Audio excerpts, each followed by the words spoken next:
Que cela ne plaise ou ne déplaise Nabatou, je suis là pas pour vexer Moutou, mais dire, répondre à ma question, n'est pas poser ma question. N'est pas poser ma question.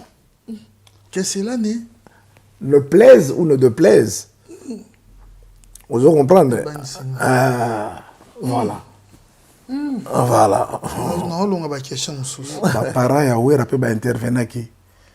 Les parents de Wera ont intervenu. Le papa Wera pas eu des engagements, puis que non, abino. En tout cas, papa Yoka, moi, nous allons entre des bonnes mains. Et puis, il va continuer, il va poursuivre ses études. Tout en étant chanteur. Donc, ça dit que n'a rien à chant. N'a rien à chant, n'est-ce pas Nikide, par exemple. Tant on a yé na ongo, na yé na ongo, na yé si vient en gama, yango. C'est quoi, comment tu chantais ça? Yo bongisi confiance na ngai mwana oyo.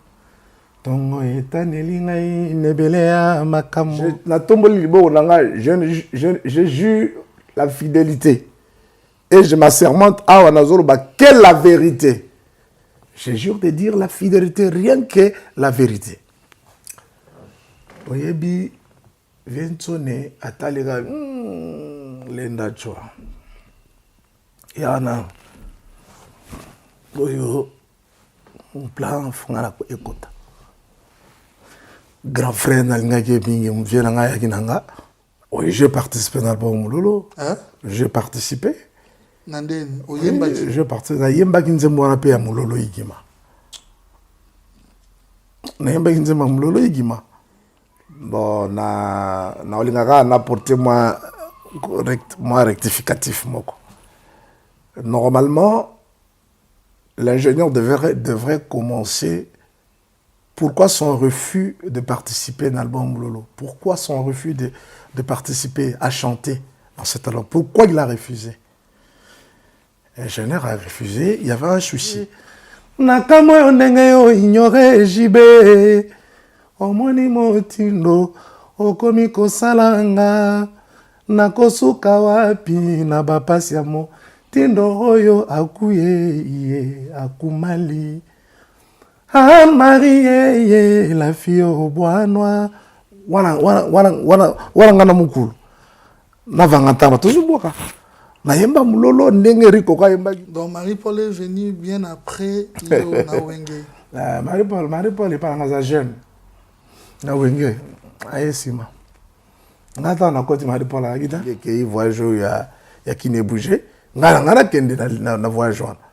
Mais le vieux a intervenu, a dit non, moi nanga rokende il faut avoir diplôme tout pour faire ça examen d'état. C'est pour ça que j'étais resté Marie-Paul a eu na place nanga. OK. Marie-Paul a na place nanga moi na niveau à parler surtout ba se poser ne balé ne orchestre les Blaise Combo qui a belo be rozala yo Marie-Paul a bête dans le sola Wenge comme en fait a bête dans le sola Wenge mais na côté mystique à Wenge. Abi Alain Yozaki na Wenge mais j'étais un innocent. On a innocent par rapport à quoi? Abi non. Wenge un orchestre etambola qui na spiritualité makasi. Mais yoko moi qui no bleu. J'étais un innocent. On a no yosko saraki dedans.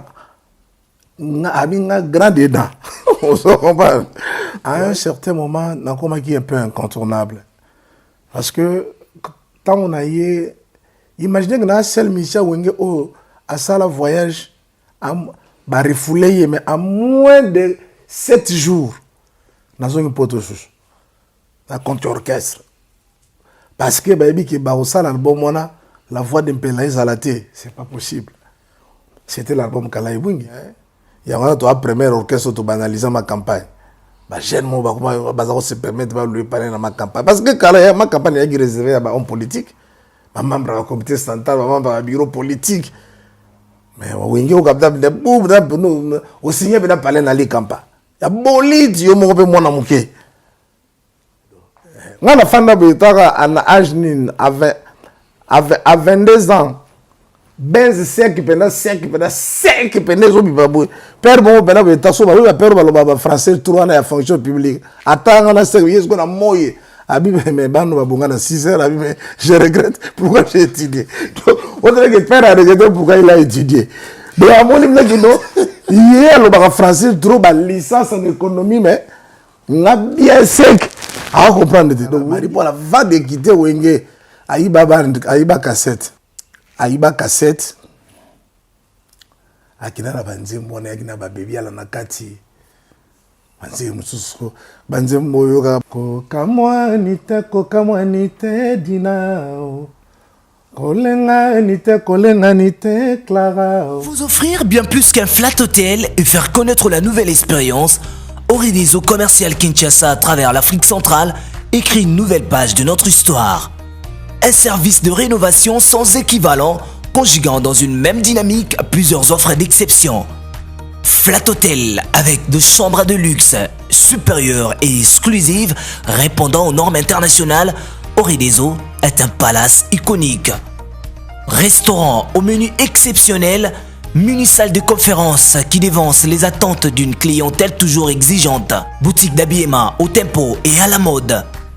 Orideso Commercial Kinshasa vous garantit le meilleur tarif pour vos frais et transferts d'argent avec une agence sur mesure et professionnelle. Aussi, pour vos frais maritimes Paris-Kinshasa, Orideso, c'est aussi le commerce général. Vous voulez savourer l'ambiance de la capitale Kinshasa? Pas de panique. Orideso met à votre disposition un transport permanent de l'aéroport de Njili jusqu'à votre destination par réservation. Orideso, c'est aussi l'assistance voyage touristique et d'affaires. Orideso est à Kinshasa sur l'avenue d'Ibaya Awitz, quartier Matongé, dans la commune de Kalamou, derrière la maison de la Bible. Pour tout contact à Kinshasa, plus 243 99 83 253 26 81 97 38 612. En Angola, plus 244 92 34 14 471. À Paris, plus 33 75 128 21 63. Orideso Commercial Kinshasa, toujours avec une longueur d'avance. C'est l'adresse Tokos Grill. Tokos Grill, chaussée de Gand 483 1080. Awa, spécialité Nabango, soso ya kotumba na makala. Aux à Bruxelles ou de passage sur Bruxelles, une seule adresse, Tokos Grill. Chez Tokos Grill, kolia na komela na kimia nyonso. Ceux qui m'ont allé au calme, pas beaucoup de musique, soit comme attaqué chez Bernadette Massengou. Awa, sans bitumba, sans songi, pekinia na kolia. Pas de koulouna, pas de mbeli, pas de fourchette. Au kolia, au silisi, aux oignons au calme. Restaurant La Bisso. Tokos Grill, olia kitoko, oko sepela, on met la champagne. Ah, kaba champagne, hein? On met la champagne. Salut les amis, n'hésitez pas à venir chez Tokos Grill. Tokos Grill, c'est la classe. Salut.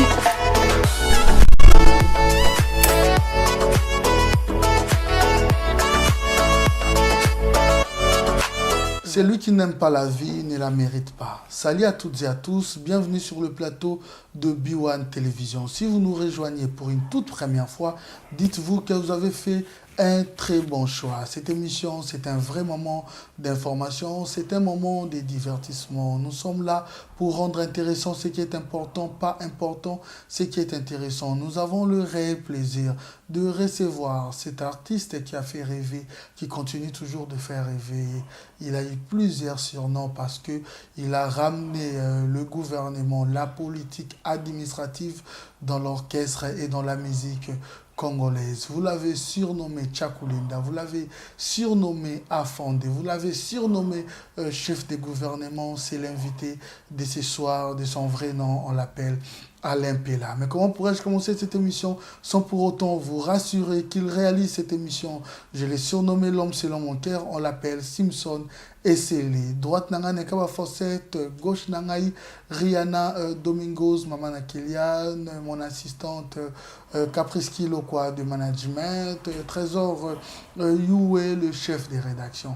Ensemble avec cette équipe, les lotos proposés Bino, il y a des beaux mondes en dengue sur quoi Zoya en Alain Pella. Plaisir et zande bomo ninda ya bongo. Tel est notre slogan. Pour comprendre que va kuturu kama kuru kumbaba suki. Ils ne se feront ni tort ni dommage. Et monsieur Kola telonga mutute. Naebisa bino eza patrimoine ya Congo plus patrimoine ya diaspora. Et on est monsieur Kola telonga mutute. Organiser le gars non mutuno hein. Organiser bongo. Et Kola telonga mutute parce qu'il y a patrimoine à diaspora. Il arrive l'artiste avec cet aspect waouh.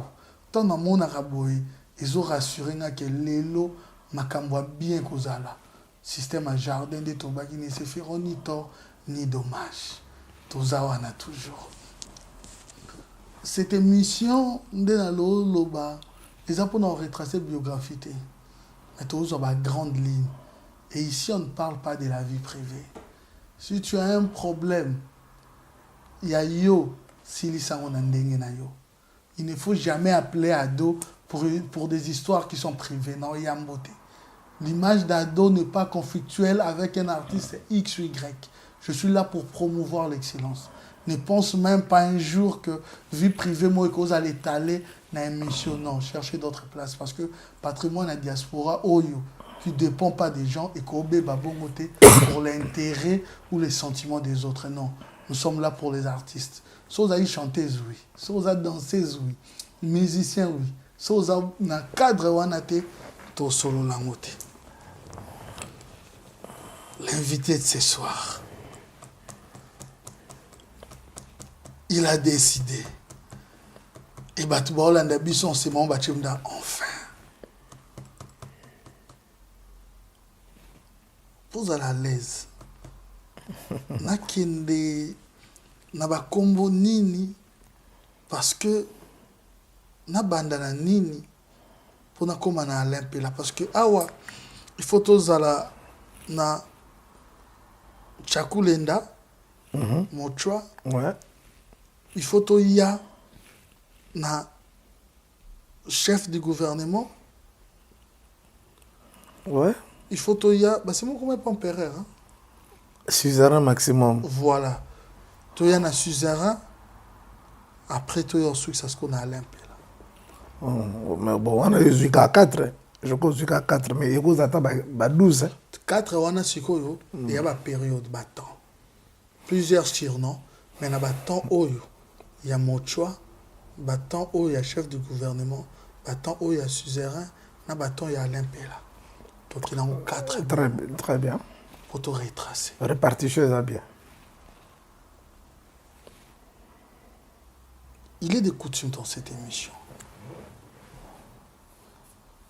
Nabato nyonso bolanda biso. Qui est Alain Pela? Au fond, Nabango en ces moments, ils disent que je rêvais de cet homme.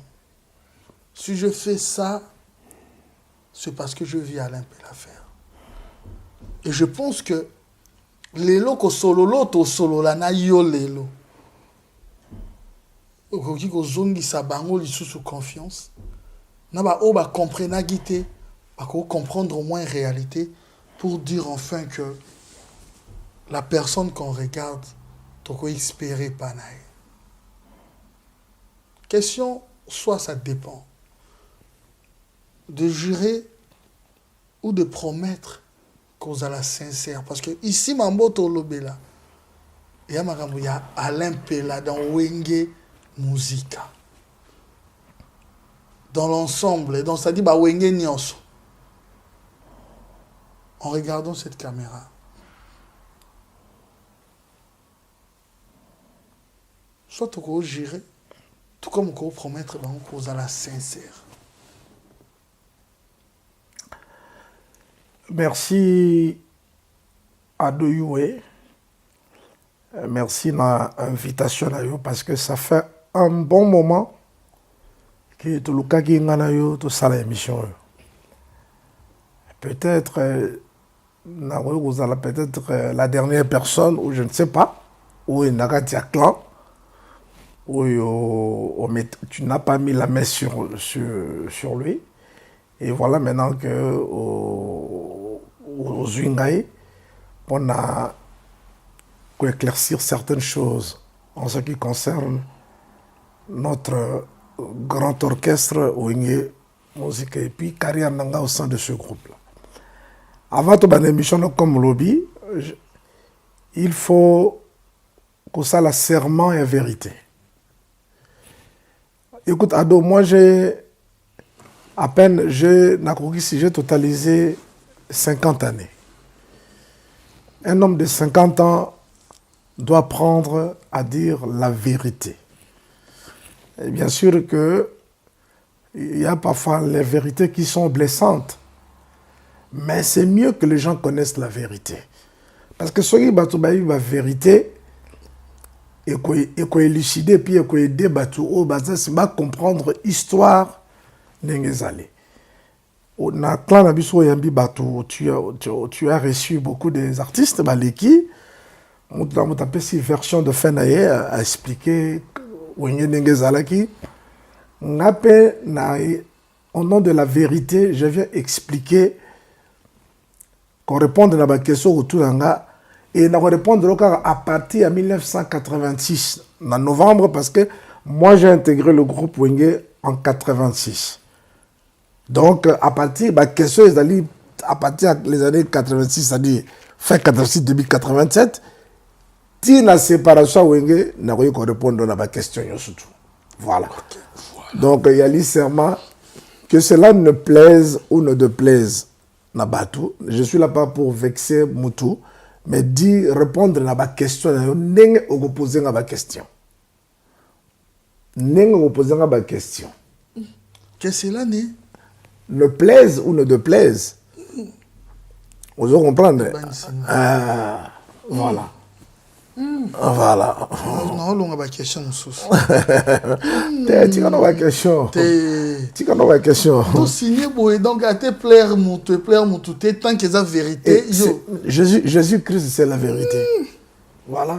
Tu vas comprendre. Mais le tout ça, c'est Jésus parce que c'est la vérité. Sauter chapitre. C'est ça, Nango. Le long.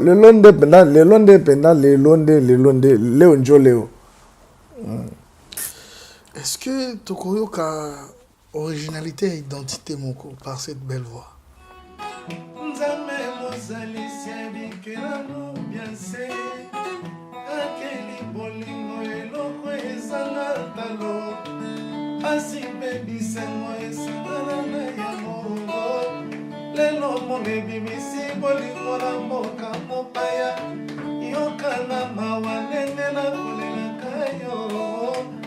Sena bolingo papa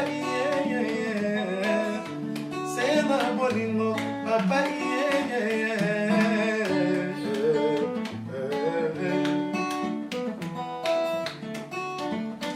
Nasalisa kula ya mawa Alempela salisa kula ya mawa Mokonzi nzambe wanga na yoki motema mawa jova Nzambe na tumoli yo tata yo musibolamu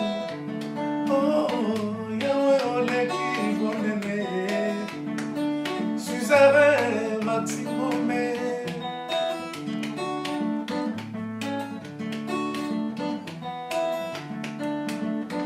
Nasalisa kula ya mawa Riki sendele asalisa kula ya mawa Mokonzi nzambe wanga na yoki motema mawa jova Nzambe na tumoli yo tata yo musibolamu Limisanga po ya Yesu Kristu na moma sumanga maso Atela gilebeya partout Atela mwana skarbekeo Ale mutombo Ale la jambolenga pe Ebe kokose Ambassade ki jabone Sylvie la blanche Papito mala Didi tiala Doliseka sono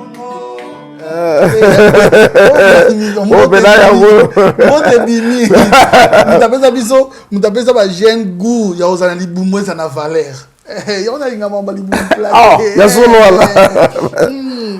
Parmi ba jeune azana 4 orchestre aza président orchestre était communément dit au langage na biso mais il fait rêver comme un leader.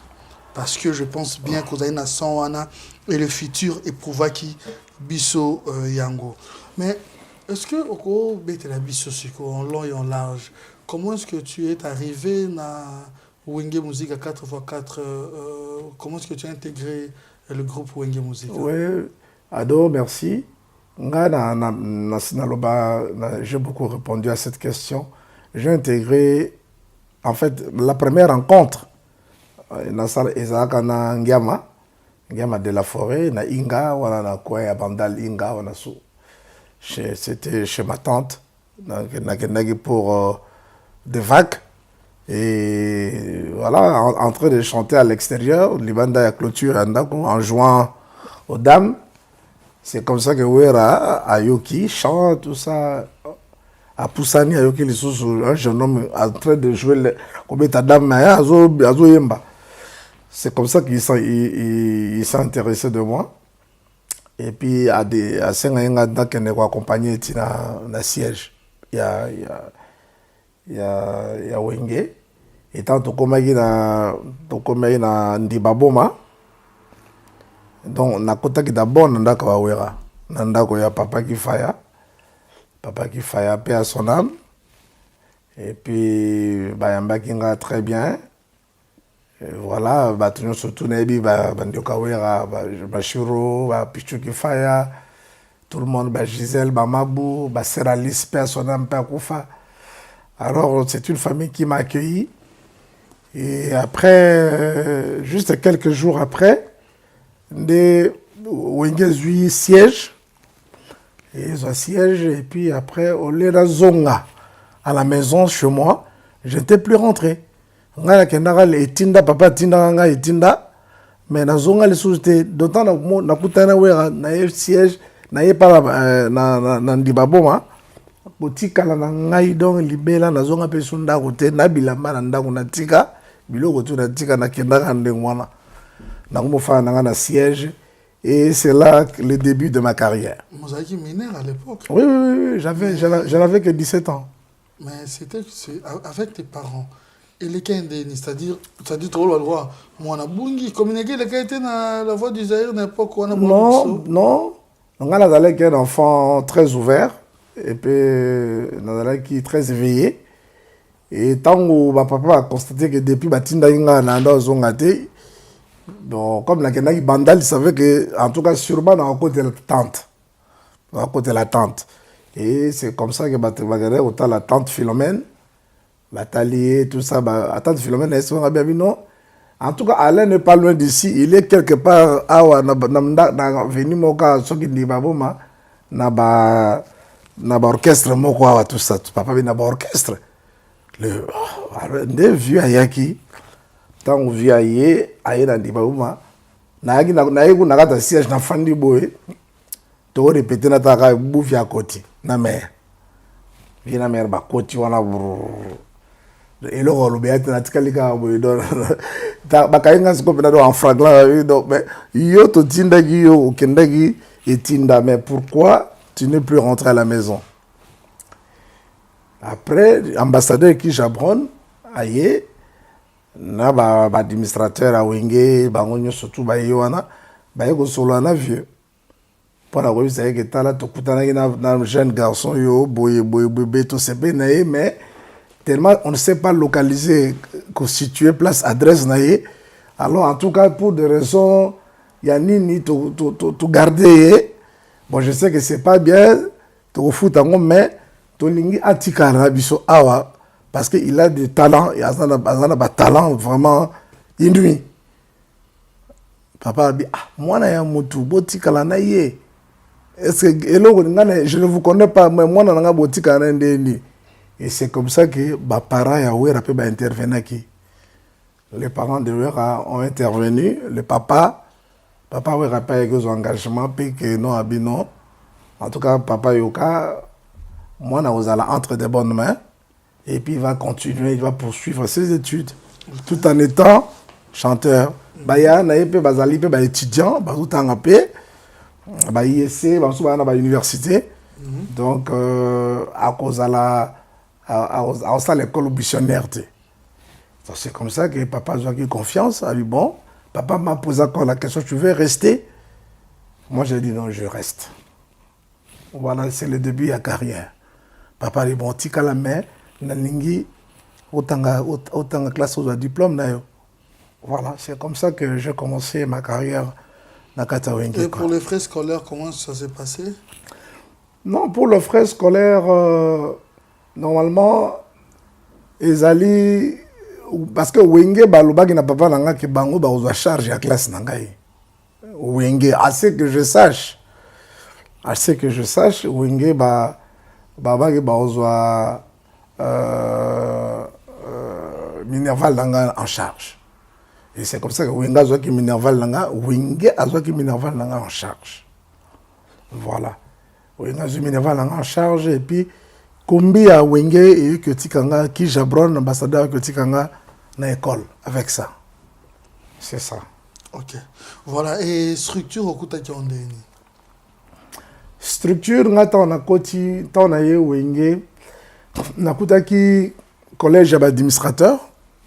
Je trouvais le collège des administrateurs, c'est-à-dire JB, Didier Marcela, Alain Makaba, Ouera. Et puis, j'ai trouvé proche administrateur aussi, Blaise Boula. Et j'ai trouvé Adolphe. Bon, on a côté, Nakutaki drummer, batteur Maradona. Maradona. Nakutaki Evo Ntiona, le batteur. Et puis, animateur Full King. Full King Azalaki, mais Azalaki Bena. Bon, Ada aussi l'animation, mais Ouera Moutaki plus animateur à cette époque-là que l'animateur. Donc Full King, voilà, on a un au Sature Orchestre, Naba c'est Didier Marcela, voilà, on a chant Ouera, JB, Adolphe et Blaise. Après, nous, après, Nayaki Okuta, un mois après, Rikoko. Parce qu'on a Rikoko, tu continues la différence, c'est moi, Mingité. Tu continues presque la même période. Rikoko, non, Rikoko Pazalaki. Et voilà. Donc, Batonga la Koutaki, Bangoana. Les fonctions Fonction, il y a. Il y a administrateur, rôle, joué. Non, fonction, je suis administrateur président. Okay. Didier Marcel avec administrateur fondateur. Et Makab avec administrateur chef d'orchestre. Et Ouera avec administrateur directeur financier. Okay. Ça, c'est l'ossature. Okay. Voilà. Donc, en t'écoutant parler, on peut comprendre que au Parspaki, un album Yamoulolo. Oui, j'ai participé à l'album Moulolo. Hein? J'ai participé. Nanden, au Yembaki. J'ai participé à Yembaki Nzemboara pe à Moulolo Igima. Na Yembaki Nzemboara Moulolo Igima. Ouais. Au Bandaki na Debiawa. Au Géré. On a yonde ton kena na olingana zala te que non alobaki boue peut-être cause até na olingana comprendre. Na mbaki Blaise Boula. Blaise Boula m'a fait comprendre qu'il y avait un souci na débit, il y a enregistrement, il y a l'album Wana na studio avec ses amis, il parlait na moi conflit moko. Mais ce qui a zongaki yemba na Moulolo normalement parce que Yozalaki n'a du mal, c'est pas pour nako kitiso mais par rapport à l'âge na expérience cause na difficulté na studio. Mais en t'écoutant parler au yemba na Moulolo. Alain Pela. Ouais. Comment est-ce qu'on peut expliquer Bichon? Ngana un génie en herbe. J'étais un génie. Omoni déjà pour na Ouera. On vient na Ouera toi la différence en boulaboli. Pour na Ouera azoleka un chanteur azoleka ayoki chanteur musu azoleka a Telemi a Kanyon na liboka bi Léon Antikoté. C'est que j'étais un génie. Ils allaient nazo misa la vantarté. déjà, je voyais très loin le champ. Bon, d'abord, je salue l'ingénieur Ciel Boula en passant, ingénieur, il y a Ciel, grand frère mon Alinga Mingi, Boula Monga, et puis c'est monté place Azali. Bon, dans la émission, sur cette question que tu lui avais posée, bon, on a apporté moi rectificatif. Normalement, l'ingénieur devrait commencer. Pourquoi son refus de participer à l'album Lolo? Pourquoi son refus de participer à chanter dans cet album? Pourquoi il a refusé? L'ingénieur a refusé, il y avait un souci. Souci, parce que l'ingénieur, dans l'album Lolo, tu as remarqué que Azaki Nanzembouté. Il était sûr qu'il y a autre chose en ce moment, mais l'administrateur a jugé qu'il n'est pas encore temps. Ingénieur a Tchanzembo. La preuve en est Jibacha 3 chansons. Jibacha La fille du roi. Jibacha Kolobidje. Acha Moulolo Igima. Pourquoi ne pas donner à Blaise une chanson? Acha. Il y a 2. Alors, Blaise, il s'était énervé. Tant Blaise s'est énervé, Blaise a bagui à Oyemba naïté. Il s'est retiré. Sikoyo, nganaye. Tant naïna banzembu, banini. Sonne a eu confiance. Banzembu, naïna banzembu. Wera a eu confiance. Wera habite. On commençait à répéter. Exemple? Oui, Banzembu. Banzembu, Moulolo, Nikide. Banzembu, tu as dû répéter. Au compliqué, Bisso, il y a Banzembu, Moulolo, Yayo. Banzembu, Banzembu, Batoyebi. On est dans le passé, on veut comprendre comment tu t'es à l'aise. D'abord pour nos yemba, grand frère va penser au yemba. Faut non pas mon appel à sentir. Tant que ça dit que n'a pas chant, n'a pas chant n'est pas nikide par exemple. Tant on a yé na on na esi vient en gama en C'est quoi, comment tu chantais ça? Yo bongisi confiance na ngai mwana oyo tongo etaneli ngai mebele ya makambo lokola yokei yo pempesa sango fote na ngai te fote na yo moko okopane sikoyo nze mwana ezalaka ni wana oyena biloko na yo ezalaki nikide te ezalaki ama titre yango yaki ama tonemba amwa te amwa ye te tonemba ama ye ama loba na yo comprendre vie nso na talia keba po vie pe azulinga cha plan na kata album je jure la fidélité et je m'assermente à Wanazoroba quelle la vérité. Je jure de dire la fidélité, rien que la vérité. Oyebi Viensone atalega lenda chwa. Yana oyo un plan fungana ko ekota. Grand frère nalinga ke bingi mviena nga yaki nanga. Et puis na yaki bena bebiala. Bebiala wana parce que la vérité ngaiba. Mo bino ado na pe baki nanga do gozo ngala biso. Na yaki na nse mo titre ngo bebiala. Wera yebi titre wana bebiala. Marie Paul yebi titre wana bebiala. Jiba yebi titre wana bebiala. Na yena bebiala. Et puis ça qui nous une vertige. Azo bébé à la toza nikide. Mais abena qui nikide. Mais bébé à la pesa ika na tiroir nae. Que Et après, Badiki de Bébiala. Mais il y a aussi là que, tant que Marie-Paul, Ayara Mikili, na Wenge, Atikala, Marie-Paul va de quitter Wenge, Aïba cassette. Aïba cassette. Akina na banze mbona akina ba Bébiala na kati. Banze mususu, banze moyoka ko kamwa nite dinao. Kolenga nite Clara.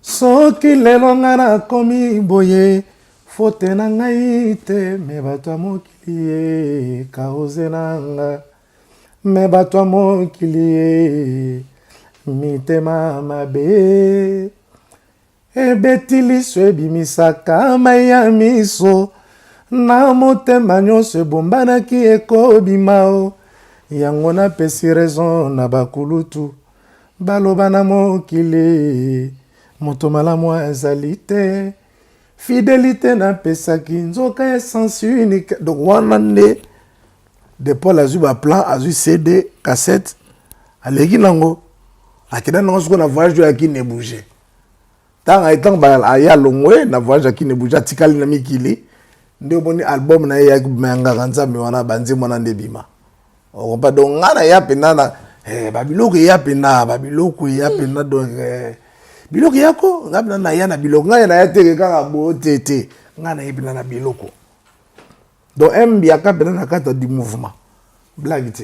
Bon, ce qu'on a bilo bon, oui, peut-être bon, ce bon yomoko yemba dans studio. Est-ce que c'est parce que en croire, hein, dire il y a Blaise Boula, on peut comprendre juste que c'était expérience à studio. Non, on m'a reprendre que ingénieur Blaise Boula a yagi koyemba te parce que ngara zalaki na ba capacité de Royemba sur Mala. Non, c'est pas ça. Ingénieur Boulaye Royemba parce que il y a le premier album, il y a orchestre, attention. Il y a le premier album, il y a Wenge. Siko yo, orchestre Nabino. Yo ali chanteur trombone, ou ali chanteur voix basse. Siko Oyemba te. Siko moi na mo il y a 17 ans, ayemba. Ezala na sens te batunde bakenda oyebisa bine non okoti ke lampela yemba azo responsabilité ya yemba voix yo kosala te on se compare parce que mpela ana no voix na esa no muke eza muke mais voix na yo ezali beaucoup plus fournie voix ya munene ozomona mais ce n'est pas que na ba capacité te ba capacité zalaki ba capacité zalaki na la preuve ane que nanzema mulona yembaki. Ah bon? Alors tokabwani ya solo aku yobosani le passé nakamwa yo ndenge yo ignore jibe omoni motindo okomi kosalanga nakosuka wapi na bapasi ya motindo oyo akuye iye akumali. Ah Marie, la fille au bois noir. Wana ngana mukulu. Na vanganta batozu boka. Na yemba mulolo ndenge riko kwa yemba ki kolobije, adofa yemba nze moko yemba ki la fille du roi. Voilà. Donc na yemba ki Blaise ayepe Blaise sandika kete sona yembi pete keba ki lumbugina. Na wemba pete kipo bansone ba lobeka bitala so yembe Blaise be azo ya pete. On peut la oyemba kaka ndinga zawana oyemba apprécier la vie à te na ya bega na yemba kaka pour ça peut bien te parce que oyemba te engeza mauvais départ pour lui aussi balinga basi ba yembi album yo yembité il y a mauvais départ donc le général il fallait yemba kaka effectivement na ndenge ya jeunesse un enfant de 17 ans oya outi à peine aya yemba dans le professionnel. C'est normal pour une première fois. Et ça l'a moi, toujours moi, quoique. C'est-à-dire, ressentir que sous moi, une performance. Mais après, n'a eu à lire. N'a eu à lire. Et puis voilà, bien coaché. Et Nayembi. Et puis effectivement, il a raison de dire aussi que après, Nayembi s'est imposé après. Là, il s'imposer après de Nakuma qui est presque incontournable, le médiateur numéro 1, titré et orchestre. Donc c'est ça. Donc Marie-Paul est venue bien après Yo Nawenge. Marie-Paul est pas un jeune. Nawenge, Aïsima. On attend à côté Marie-Paul à Aguida. Marie-Paul est à 80, entre 88 et 89. Aïsima. Wenge muzika weseye mala ye yamia ye wenge muzika kulesa wesa mala ye nzawisie ba seri wana mulolo igima to saki remix Marie-Paul est seri wana Marie-Paul est seri wana mais ngata on a yaki nakuta Marie-Paul comme chanteur ngana kutaka Wera nakutaki Blaise nakutaki Chibé nakutaki Adolphe Blaise Boula et puis il y avait Rikoko. Rikoko, on a Rikoko tout le cas en espace il y a 1 mois. Il y a côté, on appelle la côté. Vous avez on a Rikoko au orchestre, il fallait caca. Voilà, on confirme cette histoire. Nous avons Copa voyager, Liboso, Rikoko, na Maradona, je pense bien. Rikoko na Pipo. Na Pipo. Pipo là, ouais. Voilà, bah voyager Simba et Simbi. Segundo, bah y qu'on arrêté Bino, mais après bah on a vu Bino dans le sens Wenge hein. Mais après bah souffler là quelque chose que ils allaient dans groupe Wanate. Comment est-ce que je peux comprendre? Non. Qui m'a dit arrestation, ton voyage dans le programme. Voilà à peine na oti Kokota. Na oti Kokota et puis oui, na Koti. aussi c'était à peine. Oui, non bon bah Rikoko ka mukolo ngate. Rikoko ka mukolo. Ngana ki mwana classe attention. Ngana Koti Wenge na uniforme. Donc pour moi, musique, ça dit comment il y a une monde en second. D'abord, c'était d'abord Natanga, et puis na la musique. Mais Rikoko Baya, nous les man déjà, Bampaka. Rikoko Mokolo BHB. Donc, Rikoko Baya déjà Mikolo, Rikoko déjà président orchestre, il fallait Kaka. Rikoko n'a président déjà. Donc, moi, à 17 ans, n'a pas uniforme, je ne suis pas tout de suite pressé d'aller en Europe. Voilà, il y a un puis tant que programme et voyage, et je salama. Je ne concerné même pas, je n'étais pas concerné. Je ne même pas les cas, je n'avais même pas, parce que ça se faisait un peu dans discrétion. Donc, après, tu as non. Contre-temps après tout ça. Et c'est comme ça que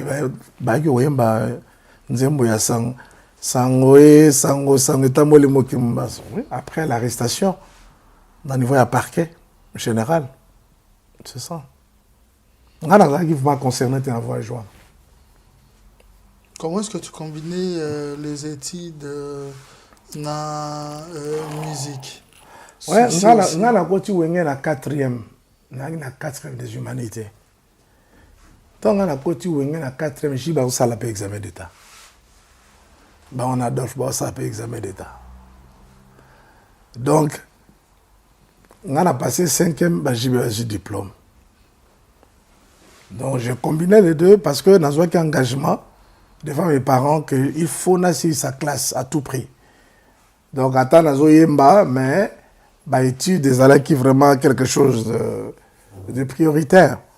Donc il fallait assurer ça vraiment classe pour satisfaire quand même nos parents. Voilà, parce que aucun parent à l'époque, il y a eu un parent qui a tout sa musique, a tout ça célèbre.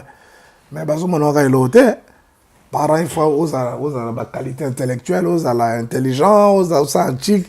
Pour la mon oncle, mon sérieux. Voilà, donc déjà papa mon est déjà moins sérieux que ça quand tu as vu au cas où mon anga otala na lati mbatamune tina na mutolu obeti aba veste bena emilio maboko mais o liara forme donc o liara forme mais âge coup de tout ça dans mais il faut il y a musique il faut okende voilà donc il fallait aussi ça d'abord un truc qui est très important. Et c'est ça qui paye dans un diplôme d'état. Il y a une raison de voyage à Liboso, tu sais. Tant que voyage, il y a qui n'est bougé. Il y a qui voyage. Mais le vieux a intervenu, a dit non, moi, il faut avoir un diplôme à tout prix, il faut faire examen d'État.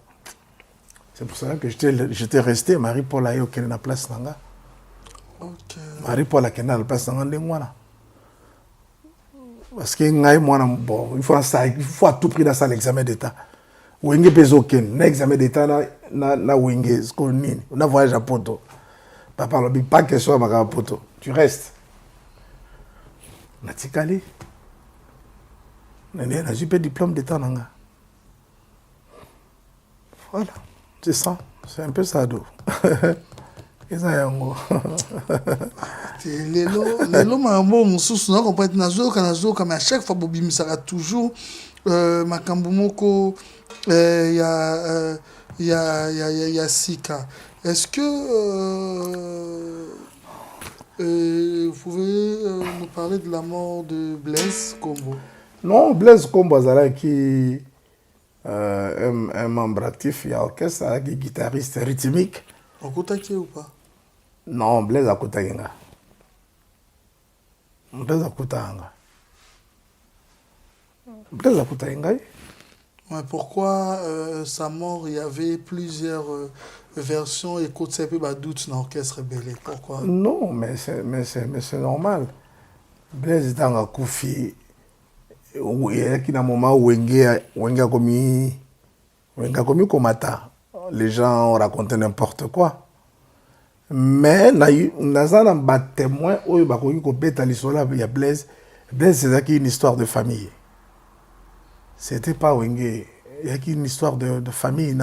Parce que j'ai quelqu'un où a bêté la vraie version de Blaise, c'était la famille. On parle d'après le dire de Moutouane, parce que Moutouane a dit Moutoupe a ébi la famille n'a pas très bien. Bon, Bamsou va responsabiliser Wenge. Babi Wenge, les qui Blaise, tout ça. Parce que Michel est Blaise. Si on attend de Kazalinga Moussunagito, il y a Blaise comme Bamsou Bazagite. Non, je pense pas. Je pense pas. Bon, oui, on a ma Kamaliwa chez nous au Congo. Batoubalobaka n'importe quoi. Les Batoubalobaka, Moutamtazaka, on a opinion, par rapport à ce que disait Larry, est-ce que Bang Sabi n'a pas une interne que Yoko Banga, au monde un peu bizarre? Bon, évidemment, bon, à niveau à parler surtout, on se pose.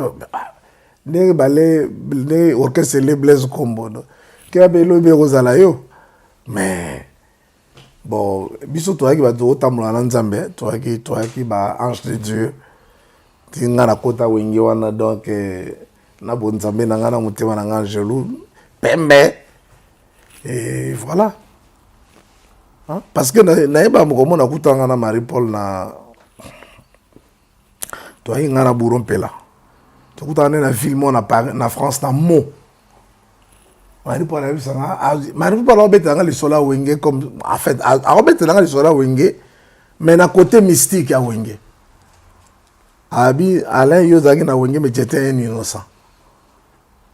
On a innocent par rapport à quoi? Non. Wenge un orchestre est qui na spiritualité makas. Mais yo comme moi qui non bleu, j'étais un innocent. On a no yo ce que ça qui dedans. On a grand dedans. On se comprend. Toi qui na bourreau, toi qui na jeko. On se comprend. Donc biso maintenant ado quand ndenge yo zalit ne musala musala. On va le doit dans la succès, comme un succès, dans Simba à plante. Non. On a vraiment saint quoi. Quand vous tournez dans vous avez des dames, oui. Abi vous innocent. Ça dit qu'il s'est passé beaucoup de choses. La kata wingi wana. Aïbsenga makamo bena bangaki. Donc moi je restais ignorant dans tout ça. Abi te biyo za mwana mukete. Yango Marie-Paul lobake ya kota vanga po aza amukona ngameno ngala zali doye ya Marie-Paul akata wenge mais sauf que tant Marie-Paul aye mutabandundu batabandu bikande ba donc bataba kambebele do bango baye bi makambu ndenge banda koleka bando kende Bano solo makambo bani bon biso to yima comme on était. Biso to yaki na biso avec notre voix, avec la sainteté au to zaki on nzoto. Voilà. C'est ça quoi. Voilà, Koya y a Manda chante. Melea chante. Manda Melea. Manda Melea a eu 89. Moi, 89. Donc on a fait moitié 89. Manda otaki na Njili. L'orchestre moi Njili wenge betaka na Njili. Et Manda va betaka lever de rideau. Donc Manda betaki a mataba ténor. Il y a un membre de Wenge à la Serona, Benj Luntadila. C'est Benj qui est allé chercher Manda. Basolo le abine vient, il y a un bandal na siège, ouais, au salle test na orchestre. Et puis, Nenge Manda na Benj Luntadila basolaka, Manda est venu. Le jour que Manda y a qui a l'attaqué, la connaît bango la costa rouge na pantalon moya François ya marité François Girbo na elo moya togo kuma gaye ya bunto ngai su ya beta ko mupanzi aho baka forme akutanga na odin chiki ngana odin chiki ya odin jilai akutanga pesa ngambo tabia bonjour père bonjour nga père bonjour père bonjour abi yo ofanda ozaka awa anga abi na awi na bina misha wenge yo misha wenge siko amoni nga misha wenge metsuka talenga na uniforme abi misha wenge na uniforme abi nga abi tena chanteur wenge o chanteur ofanda kawa nga abi na fanda ka mbia nga ko na nga Manda chante ona nga Manda nga na njilwa donc na test na sa test sa test ça va ziana muke ba na fin d'ici wana ni na divan na BC Didier Marie Paul Paza ki wana awea na JB ba ki wana ba entraîner Libanda après nga sko nazo mata escalier maman Didier bisinga binanga te mpela zonga pecho yo pe balir wendeni yo Didier bititi wengeza boete wana Manda ka bodoka zo chaka azo bosaka mbati abite boete pecho ndeni abite bon boyemba na bino mbale boyemba atuyenga père toyemba nzemuni ngana bino na tuni wemba Victoria abia na yemba Victoria ko wemba viva la musée habité tout vraiment tout na yemba tout na yemba tout so wera telemi JB Marie Paul ba bimpela mo banda na poni nzemo boy toyemba biso mbali na Manda tone manzembwana masi nzemo ngona ye David sura zana ngo susu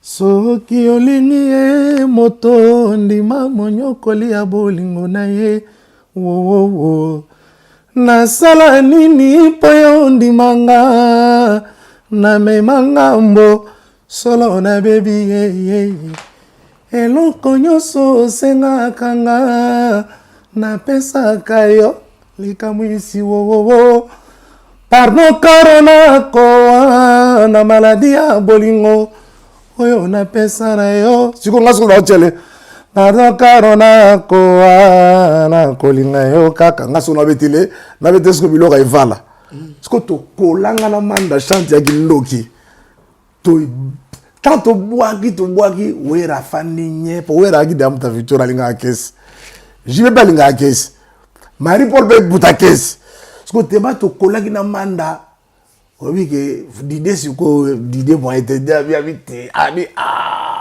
bo bandela sulo mususu to bandela 3 bilo na Manda après tant to chichi nani wera tuni bajibe monde ni pomni ni pona petio mais ali pour la vie en tout cas pour ngai donc 100% disais mais c'est pas bien yango pena yango mais fa bon ça moi ara mais yango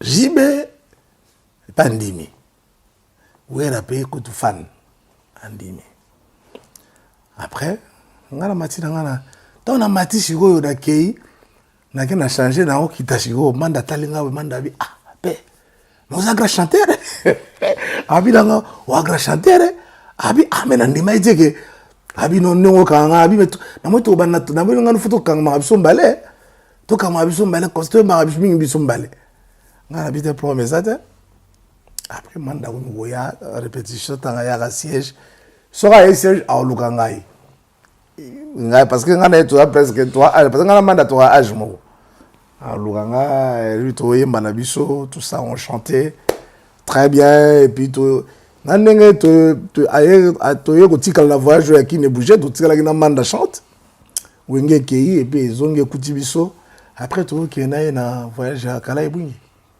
C'est ça. Est-ce que vous pouvez permettre de se trouver quand? Oui, Ndeni. Kalaï Bungi. Oui,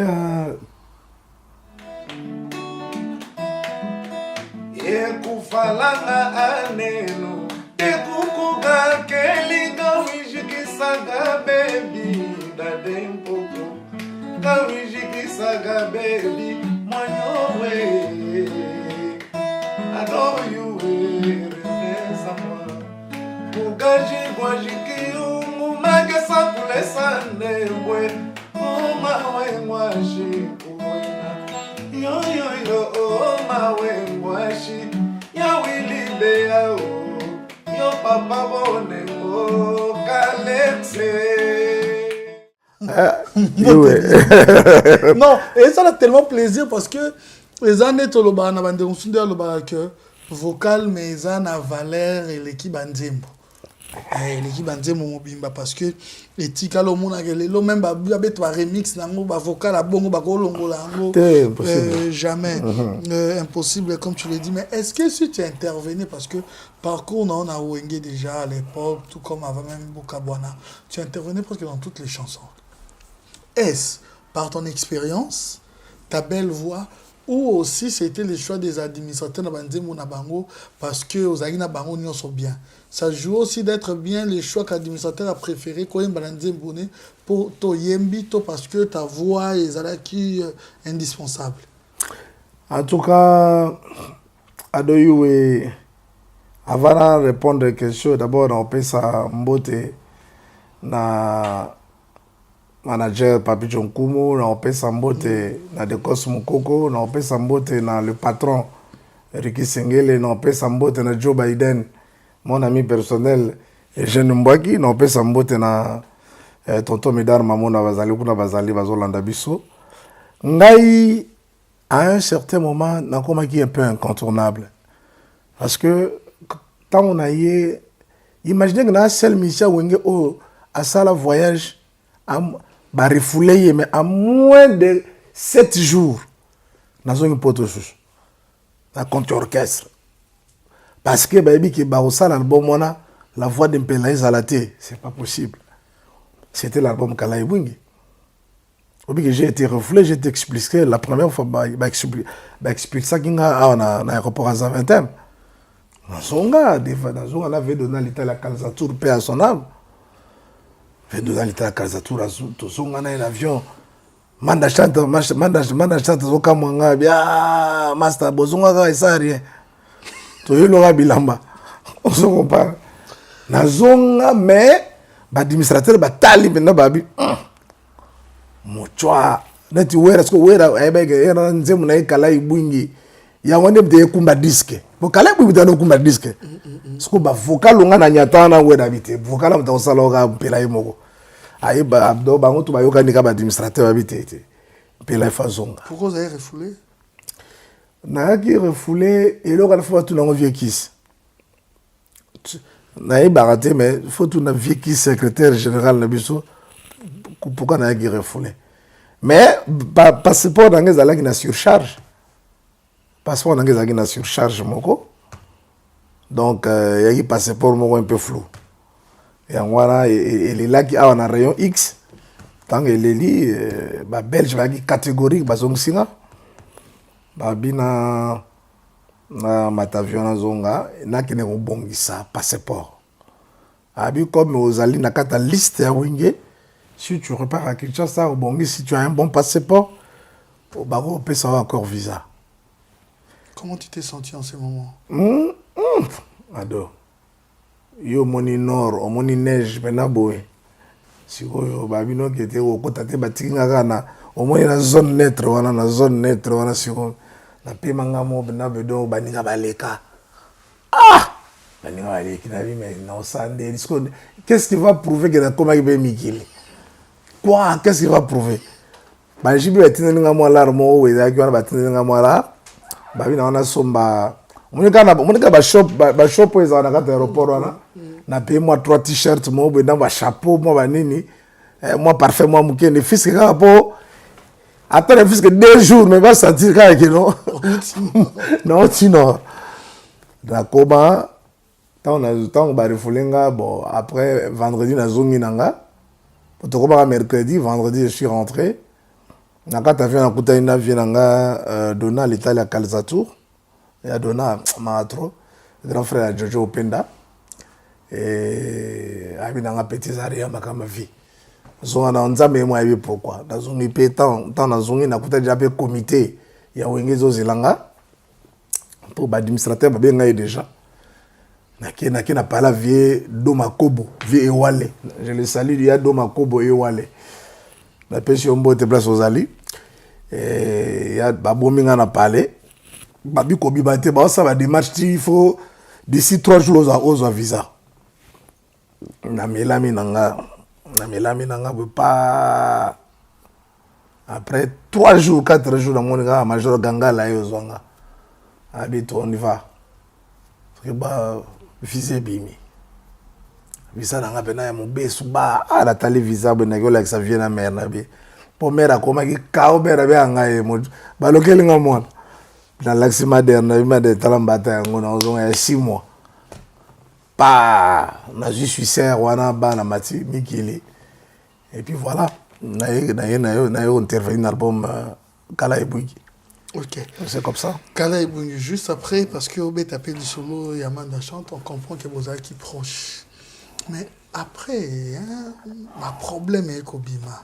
État de santé Amanda chante pour qu'il nous direct par rapport au bouton et l'Obama est belé. Bon. Pour nous dire ça que je suis innocent. Donc il y a un poso qui était Bakangi Onchor au sein du groupe. Qu'est-ce qui s'est réellement passé et qu'est-ce qui se disait? Pourquoi on visait pendant viser Wenge? Ado. Au moins, il y a un problème, question, il faut tout dans les concernés. Parce que c'est lui qui a subi cette situation. Alors, il n'y a que lui qui peut vraiment donner des explications. Oui, atmosphère, oui, il a donné des explications. Dans l'origine, dans moment, comment vous étiez dans l'orchestre. Qui bien de voir un frère, un ami, tous ça ensemble, à la malade à ce point. Parce que tu dis que Wenge a succès dans le moment, les gens vont toujours dire des choses. Ouais, ça les beau. Mais la yébité, je ne peux pas ici, dans le bas, que c'était X personnes, mais tu dis que l'atmosphère est en ambiance, c'est là qui vraiment, il y a tristesse de voir Manda vraiment. Non, et puis, malgré maladie, il y a un studio. Ayemba studio, ayembi vocal na yewana oyebi yango.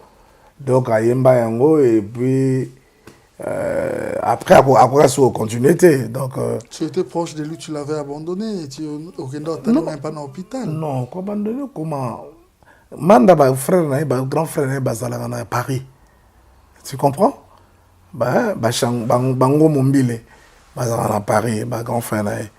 D'autant Abeli, grand frère, m'a rappelé en France. Bon, nous, à cette époque-là, nous sommes ici à Bruxelles on est en train de tourner au Kennedy. Comment tu vas aller? Nous, on est en train de tourner, donc, il y a ça à Paris, et puis, il y a à Paris, en France, à côté. Je ne sais même pas.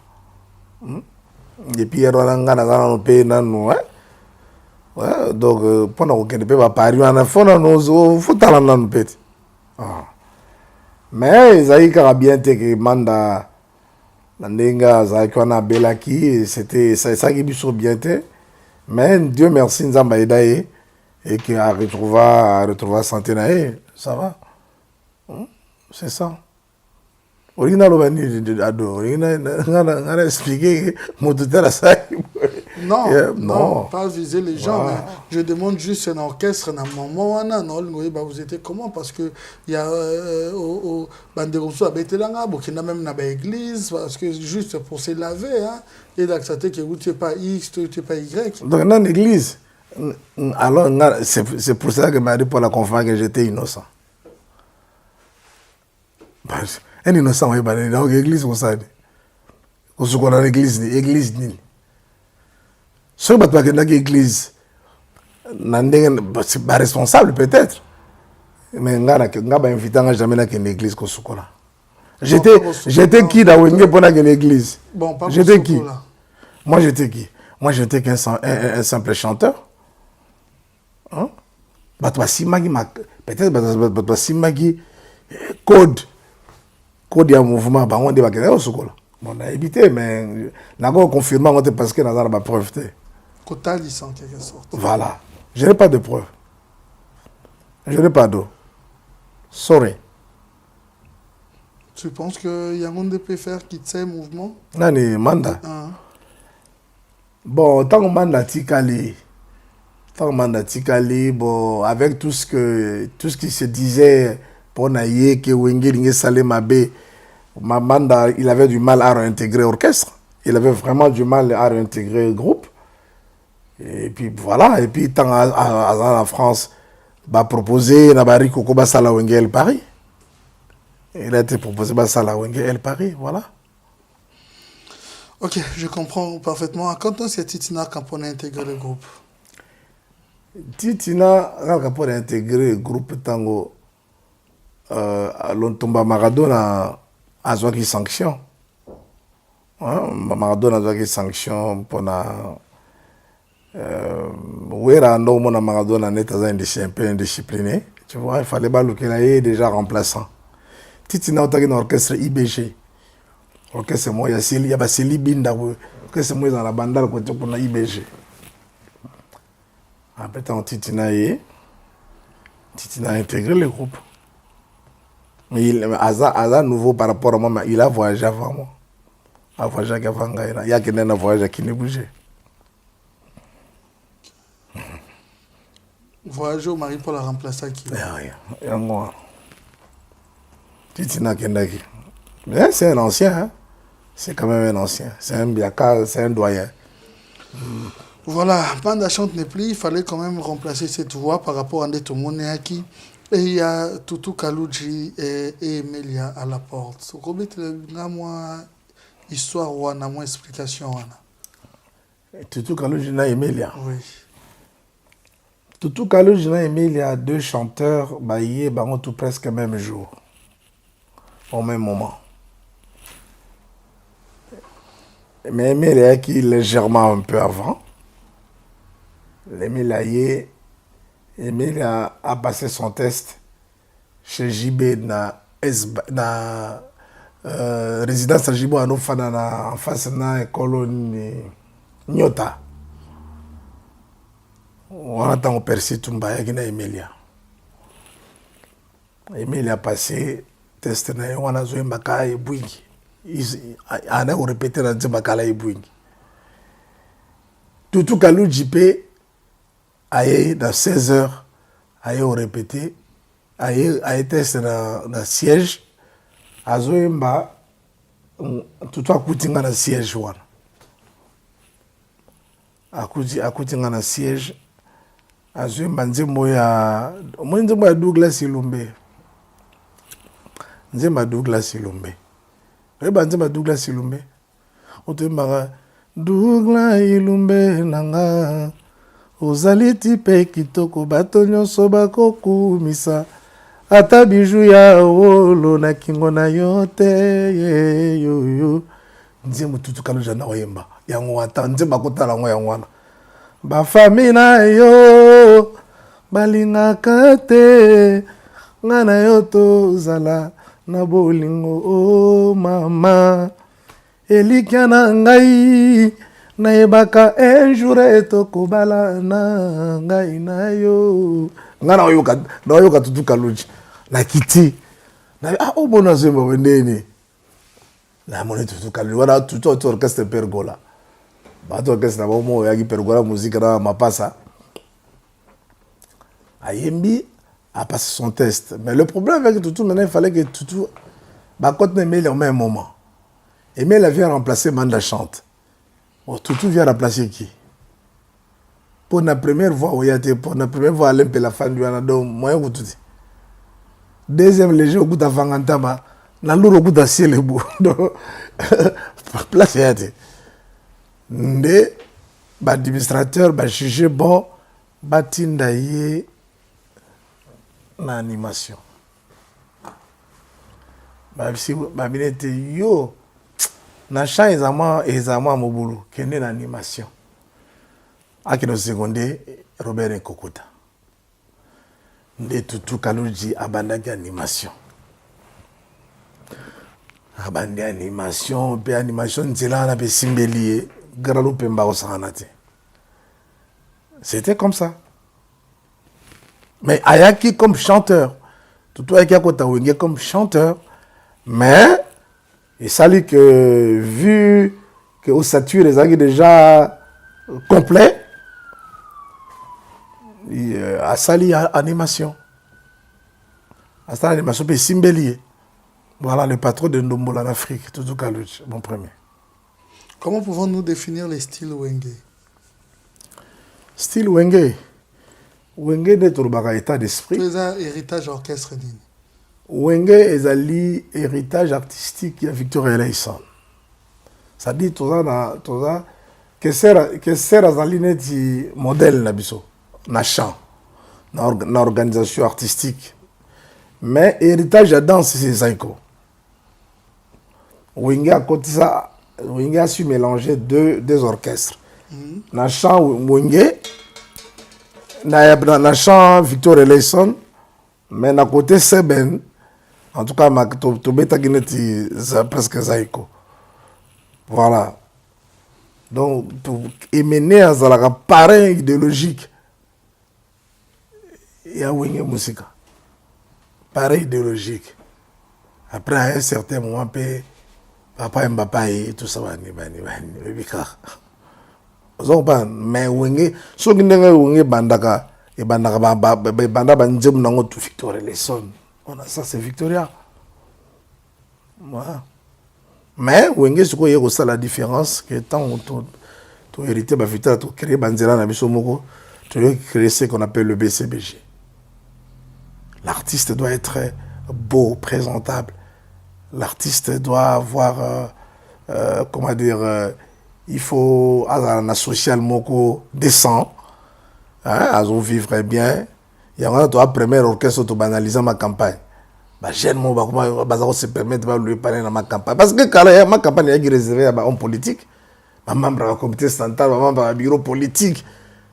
Mais Wenge au capta de boum au signer de parler dans les campagnes. Il y a bolide yo mo pe mona muke.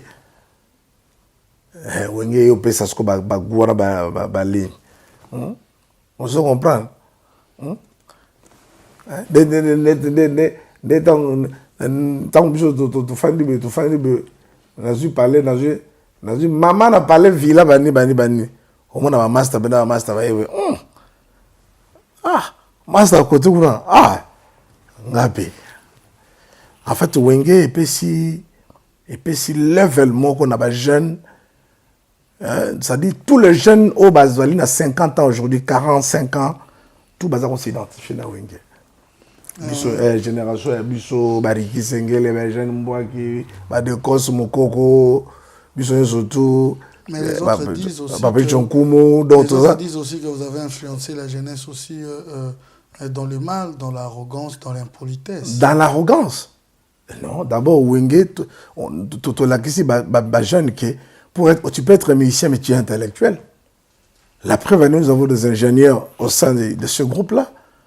Wenge, tous en ingénieurs. Moi qui vous parle, un en relations internationales. Hein?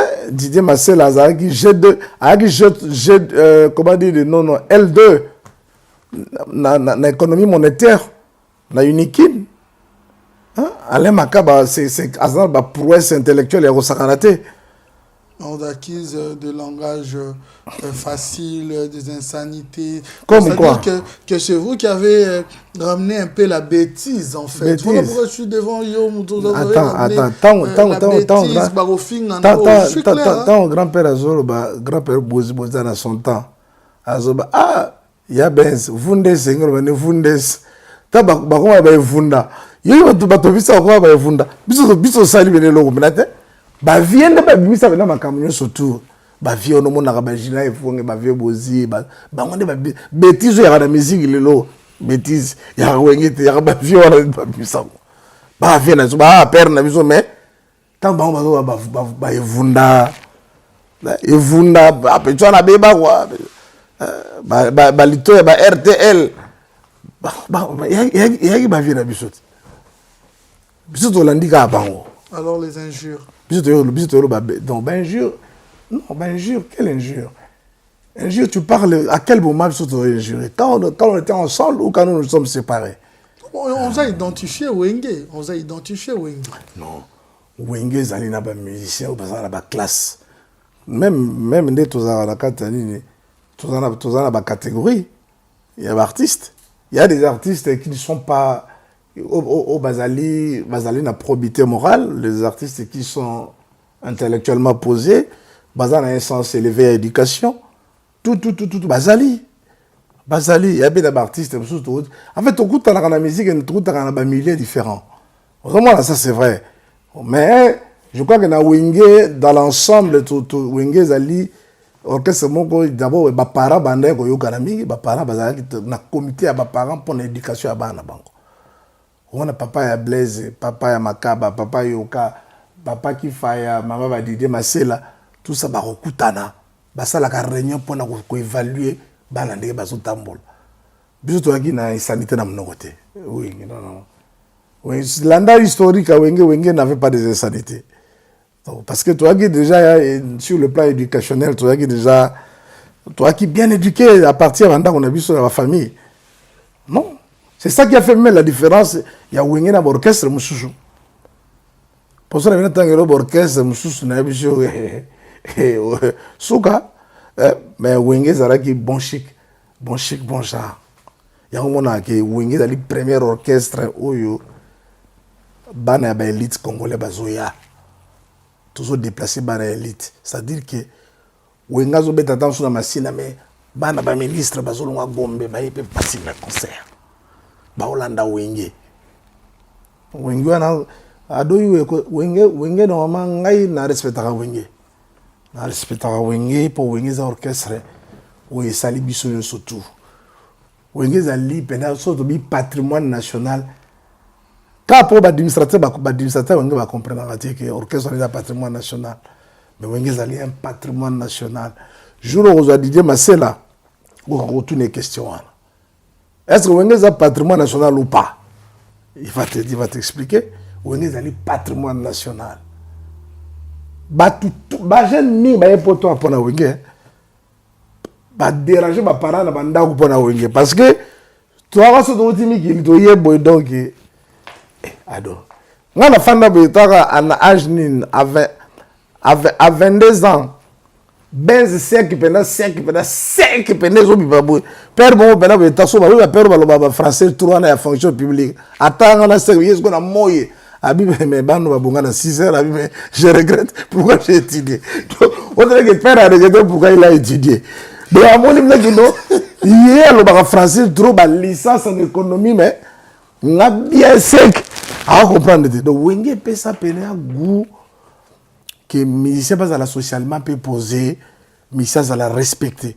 Voilà quoi. Donc voilà, alors en ce qui concerne l'harmonie, cohésion, surtout entre les administrateurs, comment est-ce qu'ils vivaient? Comme de vrais frères, au début, hein. Au début, on a la cohésion makasi. Donc, on a que les parents se réunir pour leurs enfants. Donc,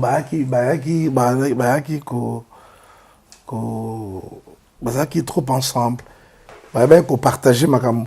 Mais au moins, dans la vie, dès que vous prenez de la dimension, même l'esprit a changé.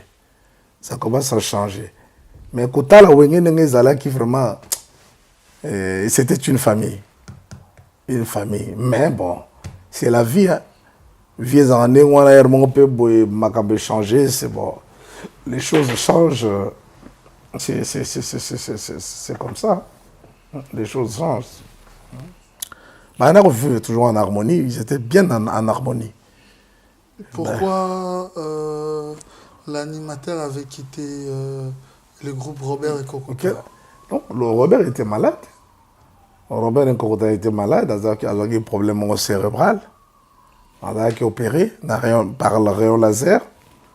Alors, le médecin avait estimé qu'il allait reprendre sa nécessité. Voilà. Et puis, bon, Babylone, on a Kinshasa avec un manque d'infrastructure hospitalière. Il y a posé un problème. Il y a un petit gars qui a aller la soin. Et voilà, il a changé de vie, mais il sera toujours en contact avec Robert et Kokota. Je suis toujours en contact permanent, régulier avec lui. Ok, et salaire dans Wenge? Hein? Salaire dans Wenge? Salaire? Oui. Écoute, n'abord, orchestre tout congolais, salaire est arabenaté. Tout soleil, tu vas sur la Wenge. Na Wenge, avantages sociaux, avantages, prime. Bon, salaire, quelquefois, oui. Mais, si on a bien côté à ma solo, si on a bien côté à ma solo, il y a comme un lenda bien, moi lenda zoloba, ouais, secret d'état. Non mais tu sais que et plaire ou pas tant qu'ils ont vérité, tous on a wengé 4x4 tout terrain. Est-ce que depuis au Kotaki, est-ce que tu évolues? Non, salaire quelquefois salaire est quelquefois qui quelquefois non aussi. Non aussi, oui. Olobani, yo ba million na poto na yo amitié ba million na poto. On fa na ipara bino ba yelo ba yo zo visa na billet ta toke poto. Yo senga wera vipi anga salaire. E balade. Ogo to no be ngoni ogozwa comment on kiminga wana. Bouton na ite so bouton so ni. Donc ogozwa suspension. Non. Yo yaka poto wa musicien Luka. Ba momi bayali, ba master bayali o kotsa biloko ba nini. O kotsa ba plan ezali o kotsa. Alors. Kotsa ba plan. Mais so c'est la salaire na wenge. Poto yana yo. Baby que toi, il y a un moment tu développes qui cherche. Matolo. Pour oyer. Cause il a dit que Nasuka dit mais c'est la personne bon pour son baka. Non. Ngara premier mission wingi à l'époque na 1980 na voyage pas. Na somba voiture, ba sauver la voiture déjà. Na nonande. Papa Bonengo, je le salue. Papa Bonengo, Pirvier. Wana pe pote zara nelengi nango kuwenge kombe na bebu apele nga ka reno nefu ya sika aya tikilinga na skilo na lar na bi bola msete butika lala boy sika viene mon papa on ngwa le kai wana cadre qui cherche te wana so na qu'est-ce qui cherche viens là yo mo boye a libérer yo masolo a libérer yo masolo oban on continue de carper Wenge pena ne sale le côté. Mais tu as toujours besoin que à la fin un voyage yo kate wenge yemba ya wilibe ya osunga bisote wenge bakata biso kura na place robe bakata biso kura bakati mai sikoyo mwana qui cherche yanga Blaise Bula beta lisolo na suka biabi poto soma na yo si ça bagarre di si ça mais na suka mema ngai mema ba plan siko ba play kota na fret weekend mais place de ba mission ba na samburi yangwa donc il cherche peut-être mais les orchestres qui cherchent ba mission ba oluka très bien. Est-ce que ça vous dérangeait pas? Il y a qu'on revendiquer, il y a qu'on dire non, il faut un bongo, il faut ça. Ok, ado, on revendiquer. On revendiquer, on y va no poto. On y Namir, on y Mons, on y Lille, on y Paris. On revendiquer. Autant la mais bah mon père mon sobe me bien au moins on peut voyager mon sobe alboya vieux qui fout à musicien ta voilà mais on est esprit on est esprit pour so tu dis bah tu me sobe bi les solo ya place Stalingrad sur la place Stalingrad. Non, mais dans le loté, mais voilà, on continue cette émission. Le temps pour moi, Naluka Mukomboche, il y a artiste comme ça, Tobeta, l'isolo, il y a séparation, il y a Wenge, Toye, Bappé, Barol et Jouama qui est belé parce que les lots n'a pas bino à Tozaki. Na Chakulenda, après Tokende na chef du gouvernement, après Toyana Suzerain. Après, on va parler aussi Alain Pella, monsieur Alain Pella étant que patriote. Peut-être vous allez en savoir plus, hein, peut-être parce que nous allons parler de la politique. Et Toyeba, c'est Crémon Konasuka, c'est quoi sa décision? Voilà pourquoi rester branché sur B1 Télévision. Nous avons un programme très diversifié, ne vous inquiétez même pas. Je dirais un grand merci à celui qui est le play, le multi, le beau big boss Dédé Samba. Dédé Samba, merci pour tout au nom de toute l'équipe. Merci infiniment à toi. Merci à Babimbi Boss Lumière de Birmingham, Lolo Joker de Mimi, Milolo. Merci aussi à celui qui est le big manager, Papicho Kumu. Merci pour tous ces carrés. Et ça fait toujours du bien. Il reste l'inégalable hein, parce que Toza Nambo Kanaï ici, on l'appelle Décosse. Moukoko, plein de bonnes choses à toi. Voilà, nous avons qu'à dire ces noms pour avoir les codes de ces beaux pays. La République démocratique du Congo, 00243, Willy Moucheni. Merci infiniment à la joie Amado Pichuna. Joyeux anniversaire à la taille et l'élégance dans le foot. On l'appelle Junior Kabananga. Merci infiniment à sa grandeur spirituelle, le prophète Condé Polo Dominique, l'excellence honorable Didier Okito, Lutundula. Merci pour tout. Bukavu est fier de vous. Une manière pour nous, les Kanemicho, bientôt proposer au Mukomboch parce que dès que tu as ma solo la séparation Wengo na olingo melana ne loko poko tonde na zo mioka somo dès que na annonçango na mioki lo monzo to bienté biki sangai réponse non l'engez à la kiss non c'est bon nazonga c'est bon nazonga pour makambo et salanga malili na nzoto c'est bon la vérité la vérité à Jésus. OK. Voilà. C'est parti. Stelmach vous propose des prestations de qualité pour vos gâteaux de mariage, anniversaire ou autres événements. La maison Stelmach vous propose aussi des gâteaux personnalisés pour vos anniversaires ou autres. Contactez-nous au 06 63 30 36 83 ou encore au 07 81 83 15 74. Vous pouvez aussi nous contacter sur la page Facebook Stelmach.